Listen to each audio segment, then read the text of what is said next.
Dios los bendiga. Oremos. Padre, yo te doy gracias, Señor, en el nombre de Jesús por este tiempo, Señor.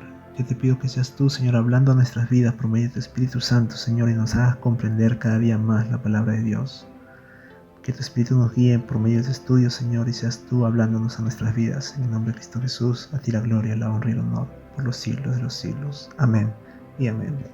Y vamos a empezar este capítulo 3 de Apocalipsis y vamos a estudiar las 3 iglesias restantes: Sardis, la iglesia de Filadelfia y la Odisea.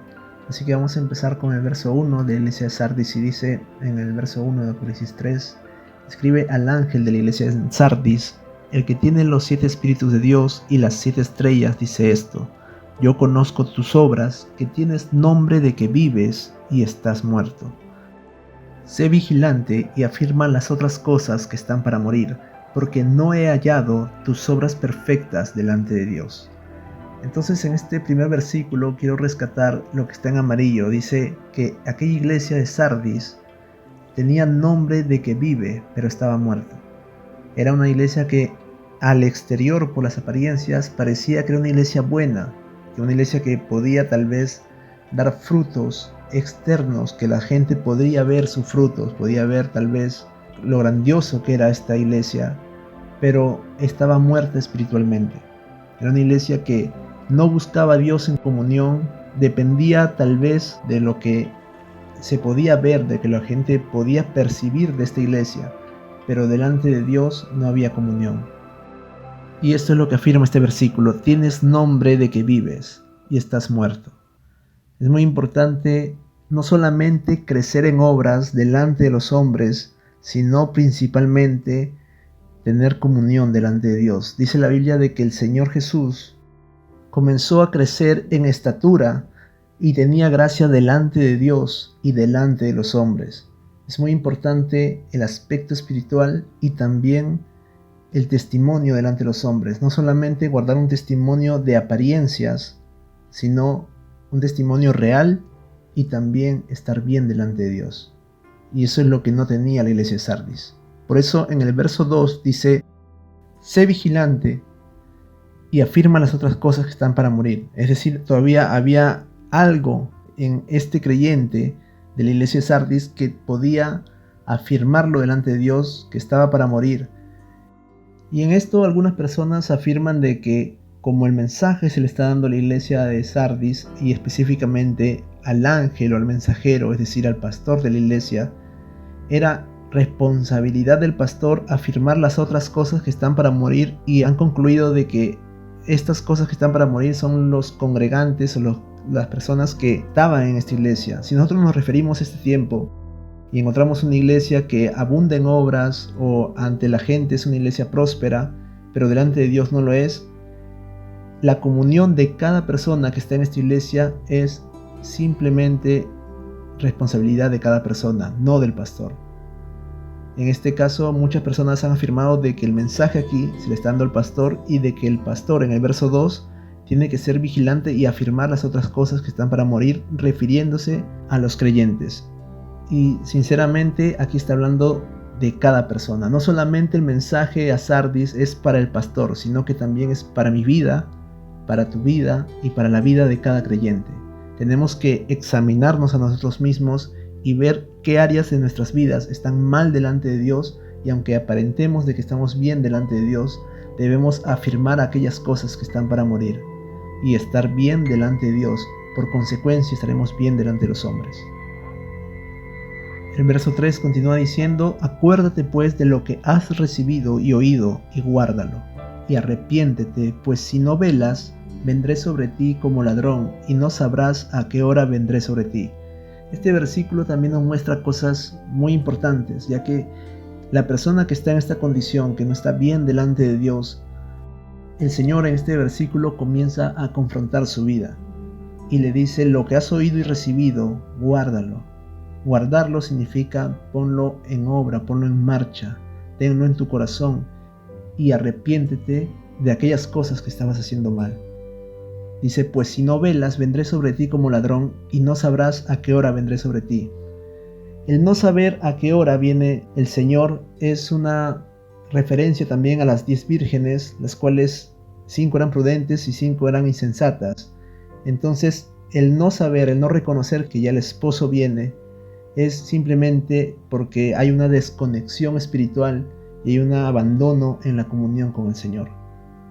Es muy importante tener la comunión siempre con el Señor y buscar de Dios y arrepentirnos de las obras que estamos haciendo mal, porque muy probablemente pensamos de que podemos estar bien delante de Dios, pero sinceramente podemos tener también la fama de que estamos vivos, podemos tener la imagen de que estamos vivos, pero estamos muertos. Y es muy importante examinarnos a nosotros mismos y saber cómo está nuestra comunión y cómo está nuestra condición delante de Dios.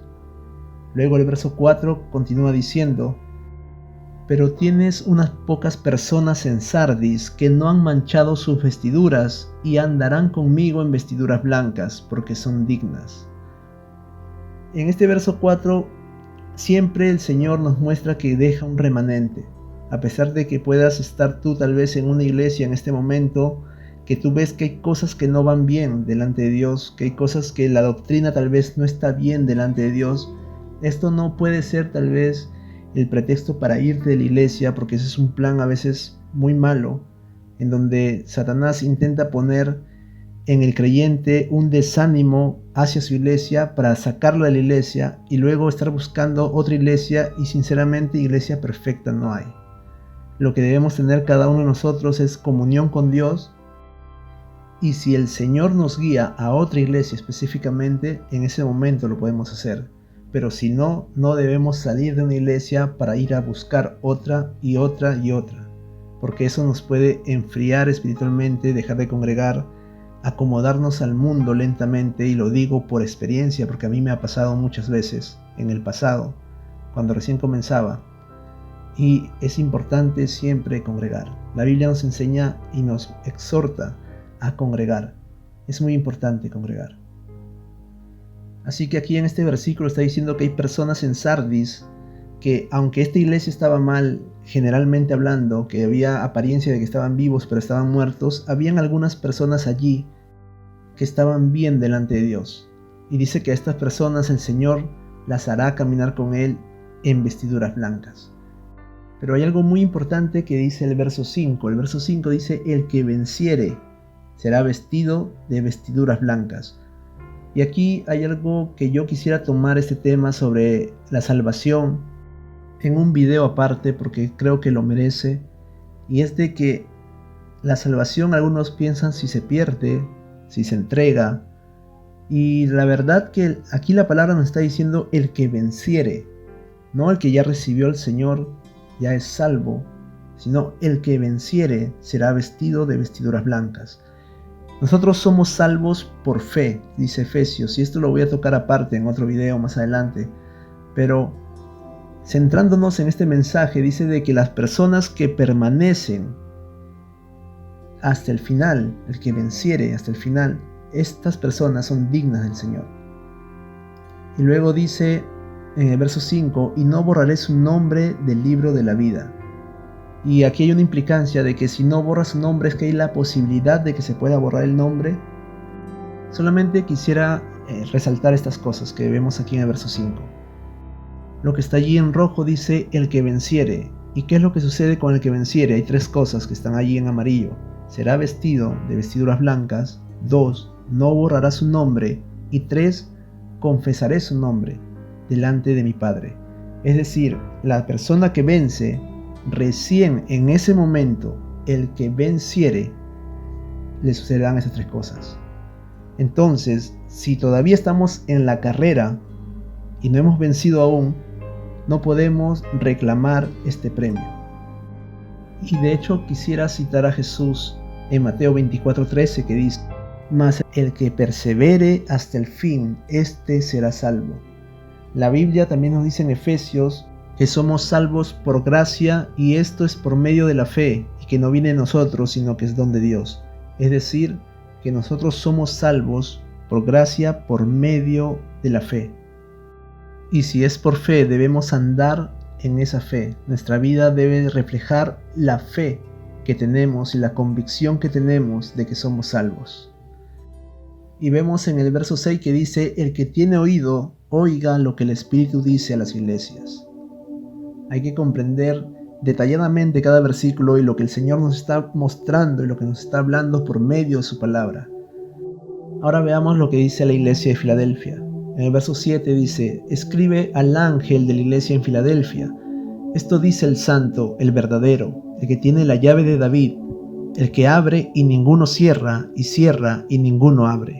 Yo conozco tus obras, he aquí, he puesto delante de ti una puerta abierta, la cual nadie puede cerrar, porque aunque tienes poca fuerza, has guardado mi palabra y no has negado mi nombre. El Señor le dice a esta iglesia que ha puesto delante de ella una puerta abierta, la cual nadie puede cerrar. Y esto está referido a la última parte del verso 7 que dice: el que abre y ninguno cierra, y cierra y ninguno abre. Eso está ligado íntimamente a la soberanía de Dios, que lo que Dios hace y lo que Él decide, nadie lo puede estorbar. Y además está hablando también en el verso 7 de la llave de David, que es el Señor quien tiene la llave de David. Pero ¿qué es la llave de David? Vayamos al libro de Isaías, capítulo 22, 17 al 23, dice: he aquí que Jehová te transportará en duro cautiverio, y de cierto te cubrirá el rostro, te echará a rodar con ímpetu, como a bola por tierra extensa. Allá morirás, y allá estarán los carros de tu gloria, oh vergüenza de la casa de tu Señor. Y te arrojaré de tu lugar, y de tu puesto te empujaré. En aquel día llamaré a mi señor Eliakim, hijo de Hilcías, y lo vestiré de tus vestiduras, y lo ceñiré de tu talabarte, y entregaré en sus manos tu potestad. Y será padre al morador de Jerusalén y a la casa de Judá. Y pondré la llave de la casa de David sobre su hombro, y abrirá y nadie cerrará, cerrará y nadie abrirá. Y lo hincaré como clavo en lugar firme, y será por asiento de honra a la casa de su padre. Esta llave de David que está hablando también en el libro de Isaías capítulo 22 es aquella llave que tiene el Señor Jesucristo, la cual está referida en Apocalipsis 3. Esta llave denota la voluntad de Dios, la soberanía de Dios, que lo que el Señor hace nadie puede estorbar, que cuando el Señor abre una puerta nadie puede cerrarla, y si el Señor cierra una puerta nadie puede abrirla. Y esto, vuelvo a repetir, está ligado a la soberanía de Dios, pero la soberanía de Dios está ligada también a su voluntad, que son cosas muy distintas, y la voluntad de Dios es buena, agradable y perfecta. Y a veces se malinterpreta que la voluntad de Dios, si es la voluntad de Dios, todo tiene que ir bien, y no necesariamente todo tiene que ir bien cuando el Señor te está guiando. A los ojos de Dios todo va bien y marcha bien en un plan perfecto, pero ante tus ojos las cosas pueden ser difíciles. Un ejemplo bíblico es la vida de José. José tuvo un sueño, en donde sus hermanos se postraban ante él, pero hasta que este sueño se cumpla, tuvo que ver en su vida cómo sus hermanos lo vendían como esclavo, cómo él fue llevado luego a la cárcel, y luego de mucho tiempo vio su sueño realidad. Desde que el Señor establece algo para tu vida hasta que esto se cumple, pueden pasar cosas que aparentemente no son la voluntad de Dios. Pero sin embargo, podemos ver de que todo marcha bajo un plan perfecto. Si el Señor abre un camino en tu vida, si el Señor te está guiando en tu vida, no necesariamente las cosas ante tus ojos van a ir bien. Pero sin embargo, si estás encaminado por Dios, las cosas son buenas, agradables y perfectas, aunque delante de tus sentidos no lo veas así. Pero yo quisiera profundizar un poco más con esto. Estamos hablando de la llave de la casa de David, pero ¿qué hay en la casa de David? ¿Qué nos dice la Biblia sobre la casa de David, la cual guarda esta llave? Vamos a ir al libro de Zacarías, capítulo 12, verso 10, que dice: y derramaré sobre la casa de David y sobre los moradores de Jerusalén espíritu de gracia y de oración, y mirarán a mí a quien traspasaron, y llorarán como se llora por hijo unigénito, afligiéndose por él como quien se aflige por el primogénito. Y aquí hay algo muy importante, ya que si nosotros profundizamos un poco más en este versículo y hablamos un poco más a profundidad sobre la llave de la casa de David, estamos viendo que en la casa de David había espíritu de gracia y había espíritu de oración. Es decir, que hay gracia de Dios en la casa de David y hay oración y comunión hacia el Señor. Y quiero explicar un poco más sobre esto en los tiempos finales. El Señor es soberano y el Señor conoce la casa de Israel. Fue el mismo Señor quien endureció el corazón de la casa de Israel para que llegue la gracia a los gentiles. Pero una vez que toda la plenitud de los gentiles haya entrado a la presencia del Señor, el Señor despertará a la casa de Israel para que puedan verle, como dice Zacarías 12, y derramará sobre la casa de David y sobre los moradores de Jerusalén espíritu de gracia y de oración, y mirarán a mí, a quien traspasaron. Se abrirán los ojos espirituales de los judíos y vendrá gracia sobre ellos. Ese será el despertar de Israel en los tiempos finales. Y ese momento Israel completa va a lamentarse por el Señor y va a darse cuenta que el Mesías al que ellos esperaban ya había venido. Y ahora esto es lo que significa que el Señor tiene aquella llave que el Señor abre en su propia voluntad y en su soberanía. Es por eso que la palabra de Dios dice en Efesios 2, verso 8 y 9, porque por gracia sois salvos por medio de la fe, y esto no de vosotros, pues es don de Dios, no por obras, para que nadie se gloríe. Y esto es muy importante porque los judíos vivirán Efesios 2, 8, 9, cuando el Señor en su soberanía y en su perfecta voluntad despierte al pueblo de Israel para que lo puedan mirar. Abrirá con la llave de la casa de David aquel espíritu de gracia y oración para que se derrame sobre el pueblo de Israel. En cada mensaje de las iglesias, el Señor al comienzo, antes de dar su mensaje, habla atributos sobre él. Esta vez, cuando se trata de Filadelfia, dice de que es el Señor quien tiene la llave de la casa de David, y habla una característica muy importante de Filadelfia, que no han negado el nombre del Señor y que tienen poca fuerza. Esto está relacionado a la llave de la casa de David, porque cuando el pueblo de Israel tenga poca fuerza, el Señor despertará a su pueblo derramando gracia sobre ellos para que puedan ver a aquel a quien traspasaron. Y al igual que los creyentes de la iglesia de Filadelfia no negaron el nombre de Dios, los judíos en aquel tiempo no negarán el nombre del Señor. Y continúa el mensaje diciendo en el verso 9, He aquí yo entrego de la sinagoga de Satanás a los que se dicen ser judíos y no lo son, sino que mienten. He aquí que yo haré que vengan y se postren a tus pies y reconozcan que yo te he amado. El mensaje de Filadelfia está guardando una relación también con el pueblo judío. Y aquí nos muestra en este mensaje de que hay personas que dicen ser judíos y no lo son, que viven una vida de apariencias, y esto lo podemos tomar en dos sentidos. Uno, sobre aquellos que realmente viven el judaísmo, pero viven de apariencias, sin buscar al Señor. Y la segunda, sobre el Israel espiritual, que es la iglesia. Muchos dirán que eran cristianos, pero realmente era de labios para afuera, y su vida no reflejaba su fe. En aquel tiempo, aquellas personas reconocerán quiénes son realmente verdaderos creyentes. Y luego el verso 10 dice, después de estos sucesos, por cuanto has guardado la palabra de mi paciencia, yo también te guardaré de la hora de la prueba que ha de venir sobre el mundo entero, para probar a los que moran sobre la tierra. Esto está referido al evento del arrebatamiento. Y aquí hay mucha controversia con muchos creyentes. Algunos piensan de que el arrebatamiento será después de los 7 años, justo antes de que venga el Señor. Otros lo toman a partir de la abominación desoladora, mientras que otros toman que este evento marcaría el inicio de los 7 años de tribulación y gran tribulación. La Biblia nos está hablando claramente en el verso 10 de que el Señor va a guardar a su pueblo, va a guardarlo de la hora de la prueba.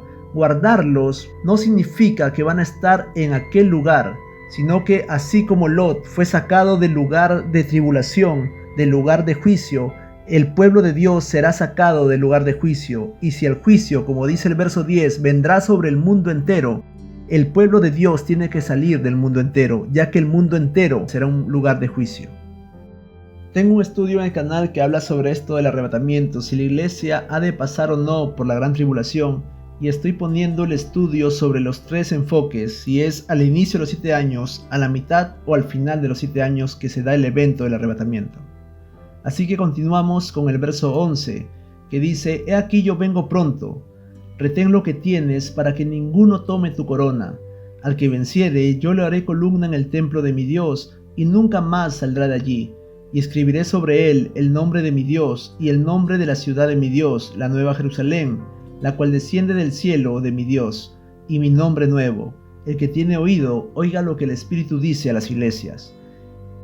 En el verso 11 está hablando algo muy claro, de que hay una consecuencia si no retenemos lo que tenemos. Retener la fe que tenemos y vivir bajo esa fe, ya que otra persona puede tomar nuestra corona. Y esto es lo que dijo Jesús: el que persevera hasta el fin, este será salvo. Y también dijo el Señor: aquel que tiene poco, lo poco que tiene se le quitará, y se le dará al que tiene más. Y el verso 12 dice que nos hará columnas en el templo de nuestro Dios. Las columnas son las partes más importantes de la estructura de una casa, y sabemos de que nosotros somos el cuerpo de Cristo, y que si el cuerpo de Cristo es el templo, nosotros como cuerpo somos templo del Espíritu Santo. Como templo, el Señor nos considera como lo más importante de la casa del Señor. Y también dice de que nunca más saldremos de allí. Y esto también es importante porque está denotando la palabra de Dios de que en algún momento en la eternidad estábamos con Cristo y salimos de Cristo para el mundo y luego volveremos a Él.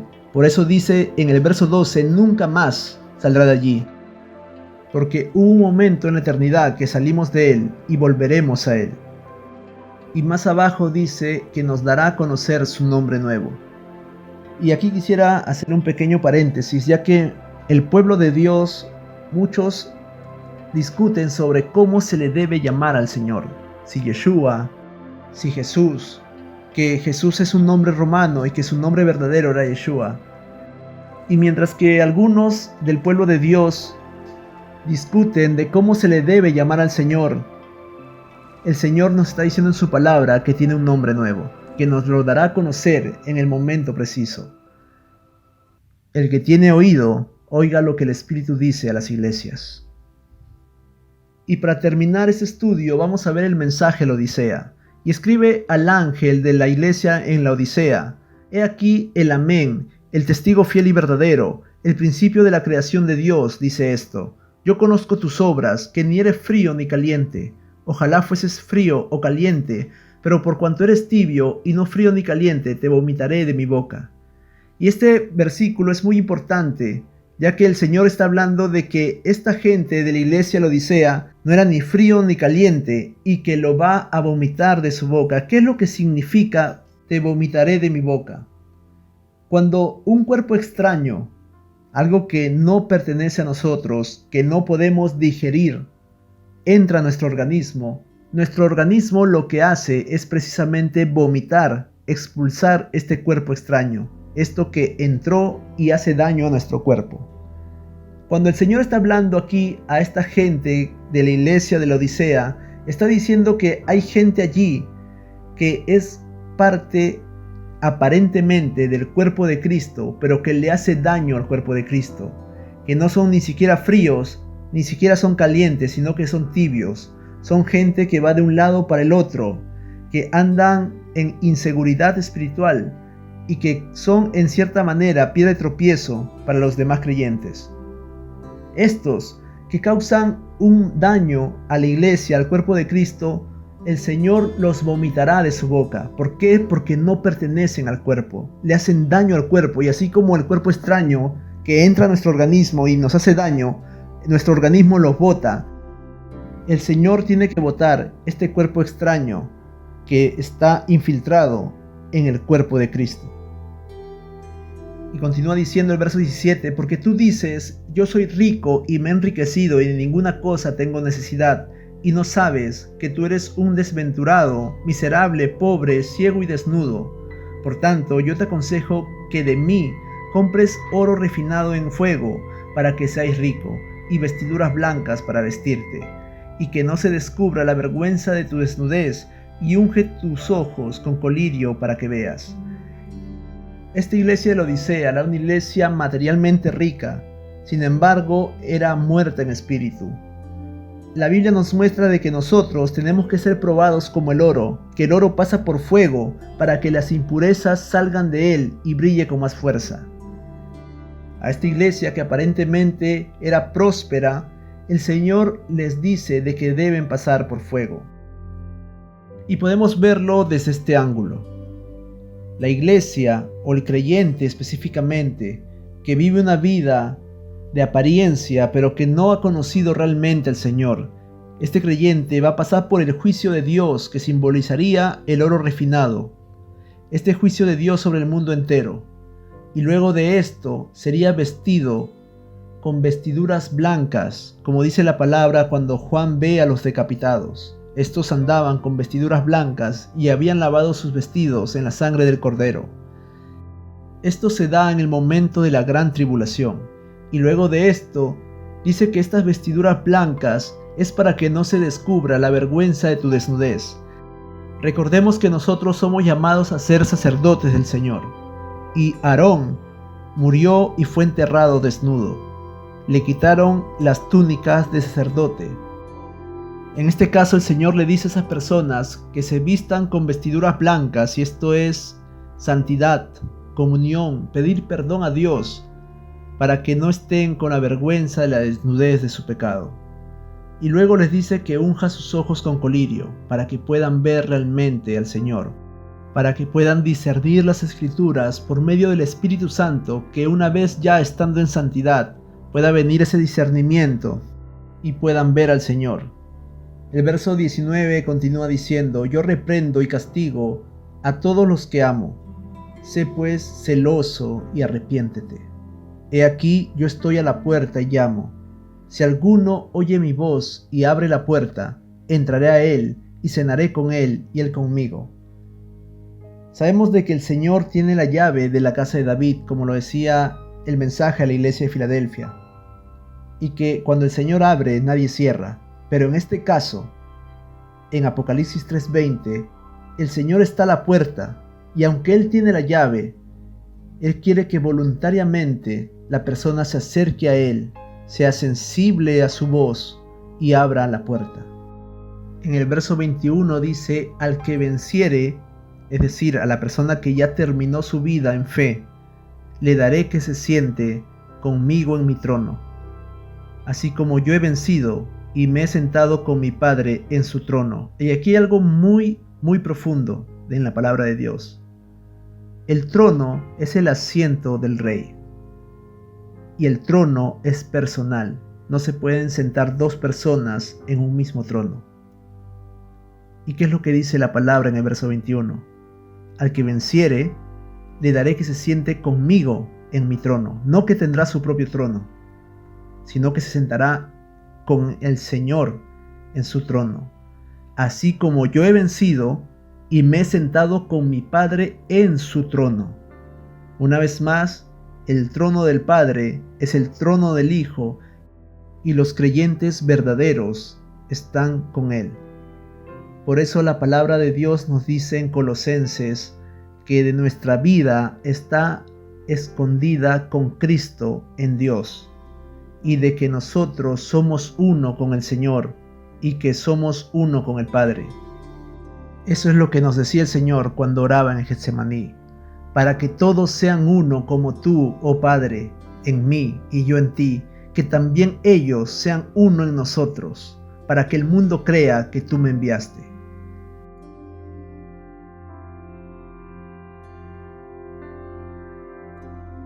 Entonces, la palabra de Dios es tan perfecta. El que tiene oído, oiga lo que el Espíritu dice a las iglesias. Oremos. Padre, yo te doy gracias, Señor, en el nombre de Jesucristo por este tiempo, Señor. Yo te pido que tú bendigas cada persona que ha llegado al final de este estudio, Señor. Queremos glorificarte a ti, adorarte a ti. Te damos toda la gloria, toda la honra y todo el honor, porque solamente tú te lo mereces. Ven, Señor Jesús. Ven pronto. Gloria a ti por los siglos de los siglos. En el nombre de Cristo Jesús. Amén y amén. Y para todas las personas que quieran entrar en contacto y escribirme, pueden hacerlo por medio de mis redes sociales que dejaré en la descripción del video. Que Dios los bendiga. Hasta la próxima.